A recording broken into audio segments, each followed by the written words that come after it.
আজকে আবার একটা ভাপা করেছি, সেটা হলো চিংড়ি মাছের ভাপা। চিংড়ি মাছের ভাপা আমরা অনেকভাবেই খেয়েছি, তো এইভাবে যদি না খেয়ে থাকো তাহলে এইভাবে একবার ট্রাই করো বাড়িতে, খেতে খুব ভালো হয়। প্রথমে একটা টিফিন বাটি নেব, তার মধ্যে আগের থেকে নুন হলুদ মাখা ছিল চিংড়ি মাছটা, সেটা দিয়ে দেবো। দিয়ে পরিমাণ মতন ধনের গুঁড়ো, হলুদ গুঁড়ো, লঙ্কার গুঁড়ো, জিরের গুঁড়ো এবং লবণটা একটু কমই দেবো, তবু দেবো। দিয়ে আর সর্ষের তেল দিয়ে ভালো করে মাছটা মাখবো।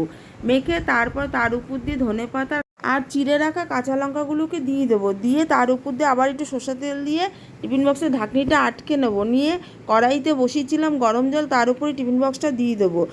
আমার এই ভাপাটা করতে প্রায় আধা ঘন্টা সময় লেগেছে, কারণ চিংড়ি মাছ দিয়ে প্রচুর জল বেরোয়।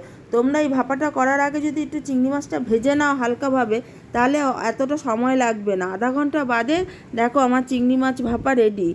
এই ভাপাটা খেতেও খুব দারুণ হয়।